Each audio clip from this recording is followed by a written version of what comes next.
Everybody wants a beginning, a first moment, a starting gun. You want the universe to have a birthday, a clean page one, a moment where nothing became something and the clock started ticking, and the standard story gives you exactly that. About 13.8 billion years ago, everything was packed into an infinitely dense, infinitely hot point, and then bang, it exploded. Space flew apart, matter condensed. Stars formed, here you are. That's the story you learned.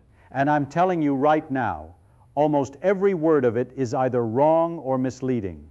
Not because the evidence is bad, the evidence is extraordinary, but because the way people tell the story smuggles in assumptions that the physics does not support.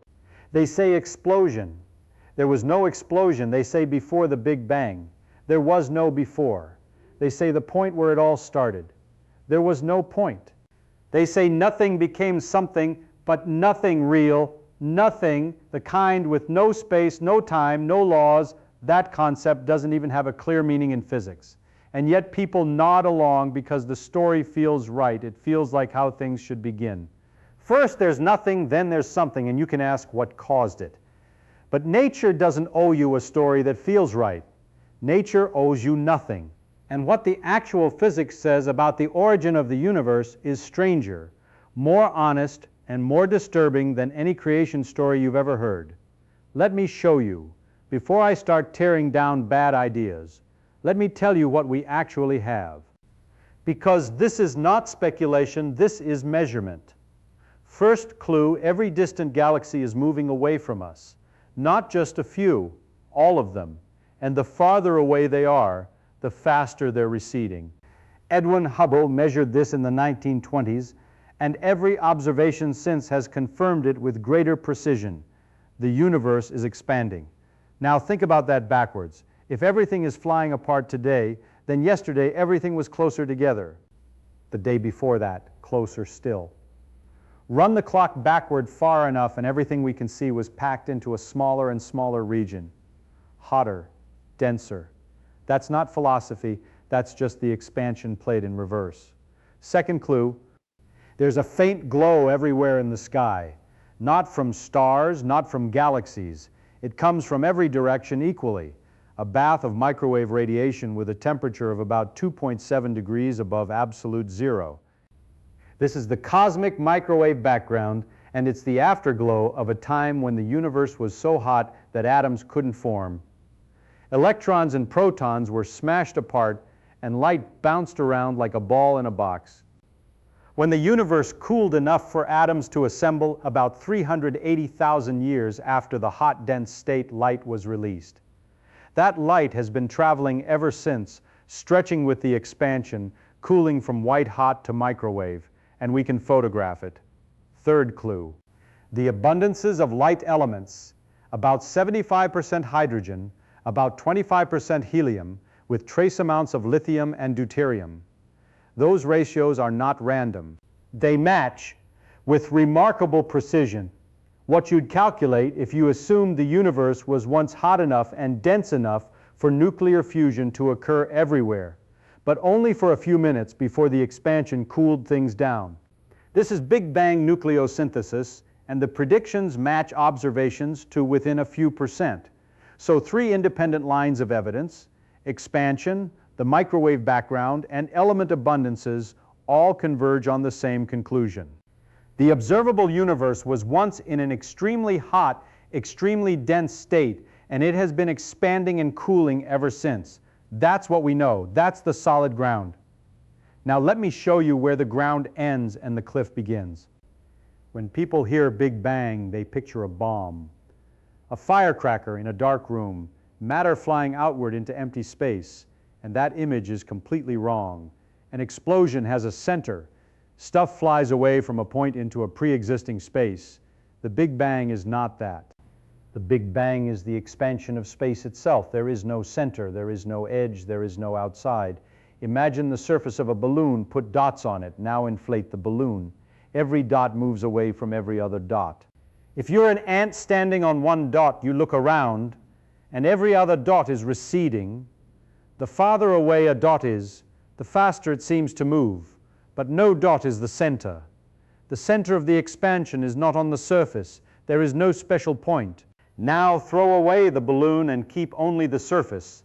That's closer to what's happening. Space itself is stretching. Galaxies are not flying through space away from a center. The space between them is growing. The galaxies are mostly sitting still, riding the expansion like raisins in rising bread. This matters because if you think of it as an explosion, you immediately ask, what did it explode into? And that question has no answer, because it assumes there's a space outside the universe for it to expand into. General relativity doesn't require that. Space can expand without expanding into anything. The geometry changes, distances between things increase. But there's no boundary and no exterior room. So right away, the most basic picture people have, a bomb going off in emptiness, is wrong. And if the picture is wrong, every intuition built on it is wrong too.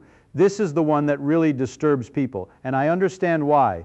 Because we are storytelling animals. Every story has a before, every event has a cause.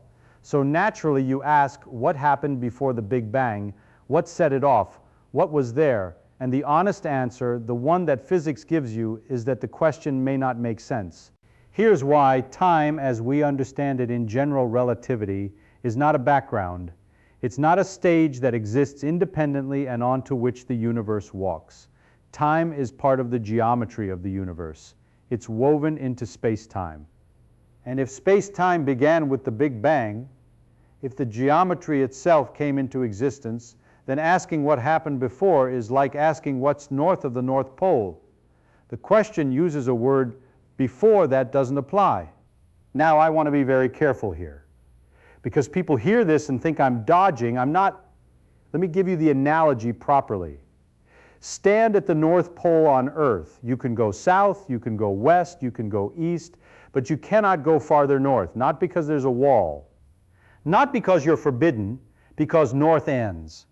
The concept runs out. The geometry of the sphere means that the North Pole is not a boundary, but a point where one direction simply ceases to have meaning. Stephen Hawking and James Hartle proposed something similar for time. In their no-boundary model, as you go back toward the Big Bang, time doesn't hit a wall. It gradually becomes more space-like. The distinction between time and space blurs. And at the very beginning, there's no sharp boundary, no first moment, no edge. Just a smooth rounding off, like the top of a sphere. You don't have to accept that specific model. It might be wrong, but it illustrates the point. General relativity tells us that time is flexible, that it bends and stretches and can behave in ways your intuition doesn't expect. And near the Big Bang, the curvature of space-time is so extreme that our normal concept of before becomes unreliable. So when someone says, what caused the Big Bang, they're assuming a time before the Big Bang in which a cause could operate. And that assumption is not supported by the theory that tells us about the Big Bang in the first place. This is not a cop-out. This is the physics telling you that your question is built on a foundation that doesn't exist at that scale. People love the phrase something from nothing. It sounds dramatic. It sounds deep. And it is almost always used carelessly. When a physicist says nothing, they don't mean what you mean. You mean absence, total absence, no space, no time, no laws, no potential, no possibility. The philosopher's nothing. But when a physicist says nothing, they usually mean a vacuum state. Empty space with quantum fields in their lowest energy configuration. And here's the problem. That's not nothing. That's a very specific something. It's a state with properties. It has energy, it has fluctuations, it obeys laws. It's pregnant with possibilities. Quantum field theory tells us that the vacuum is not empty. It is the quietest state of a system of fields, but it still has structure. Virtual particles, field fluctuations, vacuum energy. These are not metaphors, they are measurable. The Casimir effect, the Lamb shift, these are experimental fingerprints of a vacuum that is anything but empty. So when someone claims the universe came from nothing, you have to ask, which nothing? The philosopher's nothing, which is not a concept physics can work with. Or the physicist's vacuum, which is already something. And here's the deeper problem. To even have a vacuum, you need the laws of physics, you need quantum mechanics, you need field theory. Where did those come from? If your explanation of the origin of everything starts with, well, given the laws of quantum field theory, then you haven't explained the origin of everything. You've explained how a universe can emerge given certain rules, but you haven't explained the rules. I don't know where the rules come from. I don't think anyone does, and I think pretending to know is worse than admitting you don't, because the moment you pretend, you stop looking. Now let me address the elephant in the room. When you run general relativity backward toward the Big Bang, the equations do something unpleasant. The density goes to infinity, the curvature goes to infinity, the temperature goes to infinity, everything blows up. This is the singularity. And people treat it like a discovery. They say, look, physics tells us the universe began as an infinitely dense point. Isn't that amazing? No, that's not amazing. That's a confession of failure. When your equation gives you infinity, it's not telling you the truth. It's telling you it's broken. It's telling you that the theory you're using doesn't apply in that regime. It's waving a white flag. We know why general relativity breaks down at the singularity. It's because general relativity is a classical theory. It treats space-time as smooth, continuous, well-behaved, and that works beautifully at large scales for planets, stars, galaxies, even for the expansion of the universe after the first fraction of a second. But at the densities and temperatures near the very beginning, quantum effects cannot be ignored. And we don't have a theory that combines quantum mechanics and general relativity in a fully consistent way. We need quantum gravity for that, and we don't have quantum gravity. We have candidates, string theory, loop, quantum gravity, various approaches, but none of them are complete, and none of them have been tested experimentally. So when someone tells you the universe began as an infinitely dense point, what they really mean is general relativity predicts a singularity, but we know general relativity is incomplete, and the actual physics of that regime is unknown. The singularity is not the beginning of the universe. It's the beginning of our ignorance about what happened. So let me give you the honest version of the story, with the uncertainties included. We know the observable universe was in an extremely hot, dense state approximately 13.8 billion years ago.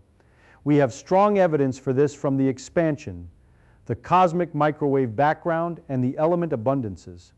We know that the universe has been expanding and cooling since that hot, dense state. We can trace this history backward with high confidence to about 1 second after the hot, dense state began. Nucleosynthesis gives us that. We can push further back to tiny fractions of a second using particle physics and the Standard Model. The physics in that regime is well understood and has been tested in accelerators. But at some point going further back we hit a wall, not a physical wall, an epistemic wall. The densities and temperatures become so extreme that our current theories stop being reliable. General relativity predicts a singularity, but we know that prediction is a symptom of the theory's limitation, not a description of reality. So the honest statement is this: the universe as we observe it emerged from an extremely hot, dense state. What that state itself emerged from, or whether the word emerged even applies, we do not know. And there is probably an inflationary period, a brief epoch of exponentially rapid expansion that smoothed out the early universe and explains why the cosmic microwave background is so uniform. Inflation is strongly supported by the data, but the mechanism driving it is not yet understood in detail, and it pushes the question of origins back one step without fully answering it. This might frustrate you. You want the clean story, the beginning, the cause, the explanation. But physics doesn't always give you what you want. Sometimes it gives you what's true, and what's true is incomplete. Now let me tell you why I think about this differently from most people. Most people approach the Big Bang like historians. They want a timeline. First this happened, then this happened, then this. And they want the timeline to start at the beginning. Page 1. I approach it like a physicist, and a physicist doesn't start with the answer and work forward. A physicist starts with what can be measured and works backward until the measurements run out. The measurements are extraordinary. The cosmic microwave background has been mapped with such precision that we can see tiny fluctuations in temperature, 1 part in 100,000, that correspond to the seeds of galaxies. Those fluctuations match predictions from inflation with stunning accuracy. The element abundances match nucleosynthesis calculations. The expansion rate has been measured by multiple independent methods, but all of these measurements tell us about the universe after it was already in the hot, dense state. They tell us nothing about what came before, if before is even a meaningful word. And here's the thing that bothers me, not the mystery. The mystery I love, what bothers me is the certainty people fake. They stand up and say, the universe came from nothing, or the universe was caused by God, or the universe is a quantum fluctuation. And they say it with the same confidence they use to tell you the earth goes around the sun, and that confidence is not earned. The earth going around the sun is backed by centuries of observation, prediction, and confirmation. The origin of the universe is backed by speculation within frameworks that haven't been tested and may never be testable. Those are not the same thing. I would rather say I don't know and mean it than say I know and be pretending. Now here's where I want to take you somewhere most people don't go. Forget the beginning for a moment. Look at what the universe is doing right now. It's expanding, and not just expanding.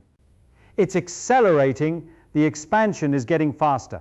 Distant galaxies are receding from us at ever-increasing speeds, and in the deep future they will recede faster than light, not because they're moving through space faster than light, but because space between us and them is growing so rapidly that light from them will never reach us. This was discovered in 1998, and nobody expected it. The expectation was that gravity would slow the expansion. Instead, something is pushing it faster. We call that something dark energy, but calling it dark energy is like calling it the thing we don't understand. It's a name for ignorance, not an explanation. Dark energy makes up roughly 68% of the energy content of the universe. Dark matter, another thing we can measure but don't understand, makes up about 27%. Ordinary matter, the stuff you're made of, the stuff stars and planets are made of, makes up about 5%. 5% we are a rounding error in the universe's energy budget. So when someone asks me about the beginning, I want to say we can't even explain what's happening right now. We're surrounded by a universe that is 95% mysterious, and we're arguing about the first microsecond. I'm not saying don't ask the question, ask the question. But hold it gently, hold it the way you hold something fragile. Because the answer, if it comes, might not look like anything you expected. And then there's the multiverse. I should say something about this because people love it, and I have concerns. Some inflationary models suggest that what we call our universe is just one bubble in an infinite foam of universes. Each bubble has its own properties, maybe even its own laws of physics. In this picture, the Big Bang wasn't the beginning of everything. It was a local event, the nucleation of our particular bubble in a much larger structure that may be eternal. This is a logical possibility. The math allows it. Some versions of string theory seem to point toward it, and it has a certain grandeur that appeals to people. But here's my concern. If the multiverse is real and the other bubbles are truly unobservable, if no experiment could ever detect them or rule them out, then in what sense is this science? Science is not about what's logically possible. Science is about what's testable. And a theory that explains everything but predicts nothing specific is not a theory.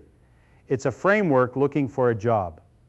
Now, some people are working hard to find testable predictions from multiverse models. Patterns in the cosmic microwave background, specific statistical signatures, things that might distinguish a multiverse from a single universe. And if they succeed, wonderful, then it's science. But until then, I categorize the multiverse as an interesting speculation, not a known fact. And I worry that it gives people the same false comfort as nothing became something. It sounds like an answer, it feels like an answer, but it doesn't actually resolve the mystery. It just moves it. Instead of asking, why does this universe exist, you ask, why does the multiverse exist? The question doesn't go away. It gets dressed up and sent to a bigger room. I think the reason the Big Bang fascinates people isn't really about cosmology. It's about something deeper. It's about whether the universe needs a reason. You look around and everything you've ever experienced has a cause. Every event has a prior event that led to it. So naturally you extend that pattern all the way back and say the universe itself must have a cause. There must be a reason. There must be something that started it. But that reasoning assumes that cause and effect, as you experience them in daily life, apply at the boundary of space-time itself. And general relativity does not guarantee that. Quantum mechanics does not guarantee that. The laws of physics as we know them work within the universe. Whether they apply to the universe as a whole or to its origin is an assumption, not a fact. Maybe the universe has a cause, maybe it doesn't.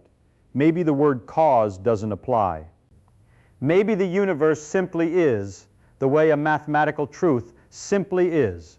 Nobody asks what caused 2 plus 2 to equal 4. It's not the kind of thing that has a cause, it's a structure. Maybe the universe is like that. Not an event that needs an explanation, but a structure that simply exists with its own internal logic and consistency. I don't know, but I think that possibility deserves as much respect as the others.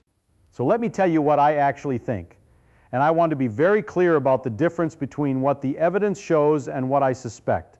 The evidence shows that the observable universe expanded from an extremely hot, dense state approximately 13.8 billion years ago. That is solid. That is as well established as anything in science. The evidence does not show that this was the absolute beginning of everything. It does not show that nothing existed before.